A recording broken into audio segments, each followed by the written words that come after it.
So initially, right, when I was reading the first few chapters, it reminded me of something that I don't like so much. So you guys remember my grandmother, right? Very nice lady. You remember her, right? so Mm. when so my grandmother used to watch this like shitty Hindi soap opera.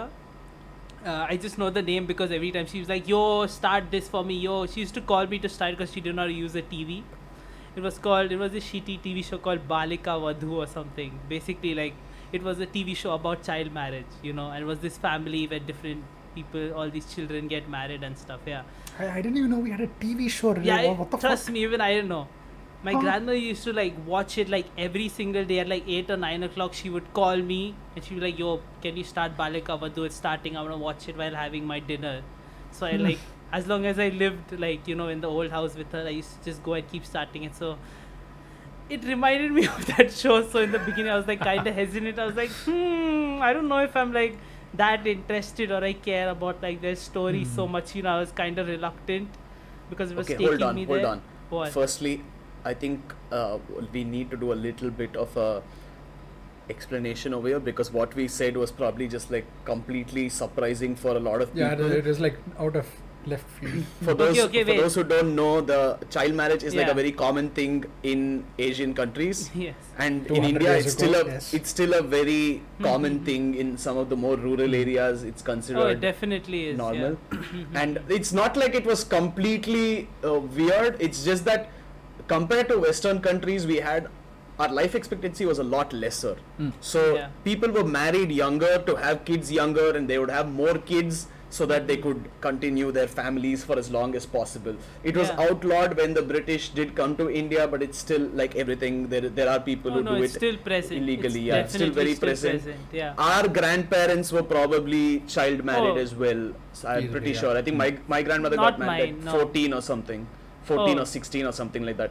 So that it was that recent where it was considered very normal, and No, the yeah. age of marriage just got increased in India in like a generation ago, not even that long ago. And the other thing is, Sid, you just reminded me of What? like it just came flashing back. Because when you What? said my grandmother asked me to switch on the TV, it just reminded me of this time when I was in your house, Yeah. and your grandmother asked me to switch on the TV for something.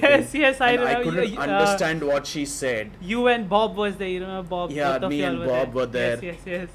and neither of us understood what she said. And Bob and I were trying to convince the other to go and help her. Yeah, I remember. And then Yeah. she just looked at me and she was like, I think she basically asked, "Do you know how to use a TV?" And I was like, "No, Bob, you go." And then she's like, "Oh, you don't know how to switch on a TV?" huh?" And then she went and told Sid's mom, I think. And I got banned from his house for a while because his parents thought I insulted their Yeah. mother. And Yeah. I was like, I have no idea to this day what she said. But now that you said that, she probably wanted to watch the child marriage We show. wanted And she to was watch asking the me child to do marriage it. show. Exactly. Yes. Yeah, but that was like apparently really popular at that time. She used to watch it a lot. And it had those shitty Indian TV tropes. Most of it was 90% of any soap operas in India are marriage, and that's what it was, I guess. But it kind of. And the in-laws wanting to destroy the marriage yeah, for some yeah, yeah. insidious Oh, yeah. reason. Yeah, Hmm. in-laws are always like the villains of these soap operas, Yeah. They always wanna. But somehow this the thing. main focus, yeah. Yeah, and like the bride is always like the protagonist, this innocent character. But whatever. So it did remind I'm me so of sorry. like, I'm so sorry.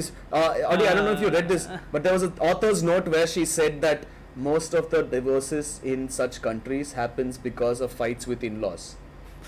Most of the that makes sense. Divorces that happened in such countries were because of fights yeah, with yeah, in-laws. I remember this slightly. Yeah, sorry, Sid. So sorry. You can No, go. it's okay. It's okay. Yeah. I didn't read the afterwards as much as you did because I really wanted to just get into Hey, the I story read a more. few. There were a few Yeah. interesting facts there about like about the place and the culture and stuff. So, yeah, I was reading it. So I was still like, at first I was like, okay, Amir is an interesting character. It's pretty. The hunting scenes were pretty cool when she's going out on a hunt. I really enjoyed those, And the textiles, like I think Kaurav movie has done a fucking beautiful job with it. Like they look super detailed, super realistic. Sometimes it seems like she put more effort into that than any other part of the manga. Even She though, did. yeah, she did. She mentions it. Yeah. Yeah, It just makes It's- you wonder how much time goes into Ah. just drawing out one single page. Dude, it's crazy. Like have you actually seen Turkmen textiles? Like I was taking a look at Mm. them. It looks so fucking beautiful, dude. And like I think I don't know if Audi knows, but Brew, you know how much I like organic flower designs, like Art I Deco remember and this. stuff Yeah, like yeah, that, I know, I right? know. Mhm. So I really freaking love those designs. And- They spend like years just trying to make one piece of cloth. Yeah. At least as far as the whole Mhm, marriage mhm. bit is concerned, they spend from the beginning of a girl's childhood, and they just Mhm. keep sewing clothes Mhm, and mhm. carpets and all sorts of textiles, and they put so much detail into it. And Kaoru Mori has really looked into each and every single detail, has done thorough Yeah, research with the it. It's patterns of beautiful. the different animals and the eagles and all. It's very Mhm. beautiful. And that also remind me of grandmother, because like my grandmother was a pro in like embroidery. She had like I a see. lot of crazy.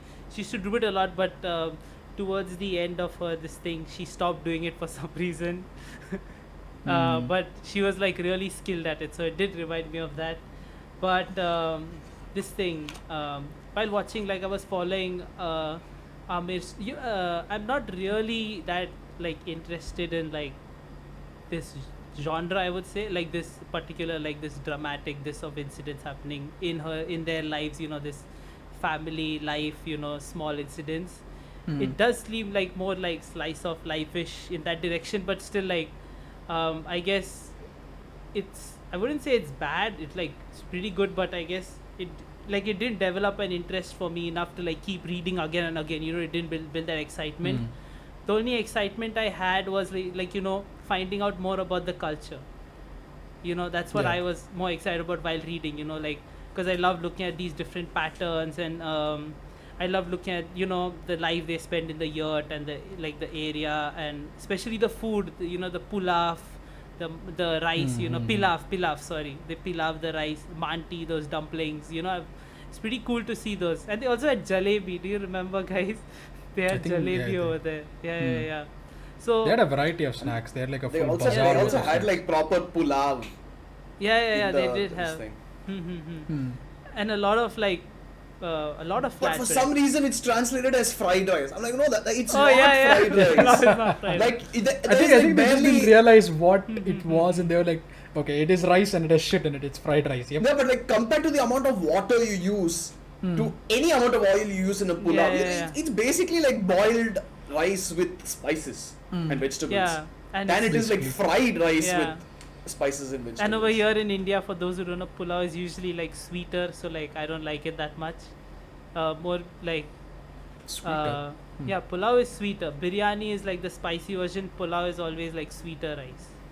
I'd imagine pulao would also be Is- spicy, just a matter No, of it's preparation not. at the end of the day. The proper Yeah, these pulao is Bengalis always probably, like, sweeter. change some weird Yeah, stuff. they No, probably dude, put it's like the actually- fucking gulab it's not a jamun sugar Bengali syrup and thing. pour that shit on everything. No, it's not a Bengali thing. Every Ah, pulao is always meant to be sweet. But Ah. they had a version of biryani also over there, which they were making with goat and stuff, right? So we did see that. But yeah, I really like learning about their culture more than I was interested in the story itself. Even though about the history of the part, like they live near the Caspian Sea, which was like old Turkmenistan, and They, like they live what? in the Aral Sea.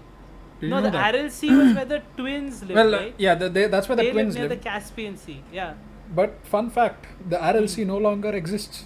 Yeah, I know. I know Sid knows about this. Brew doesn't know about only this. I know the this. north part of it exists. Yeah. No. Because Even that doesn't after exist the- anymore. No, it does do. See, because the Aral Sea was like the fourth largest lake in the world before, Yeah, and yeah, like they yeah. actually had a lot of this. Then after the Russians came, did a couple of experiments, They basically wanted to brew, in case you're lost in yeah, this. yeah, you can tell The Brew about it. The USSR, when right before when they were in war, actually, they saw When that they there was when they took control of that area, basically, Mhm. that's when they did it. Yeah. they saw But the huge USSR potential didn't exist when they took control of the area, wasn't it? Soviet Russia. It was the No, Soviet like- Union. Yeah. where we are in the manga right now. The Aral Sea is supposed to be like the one of the biggest, most what's it called?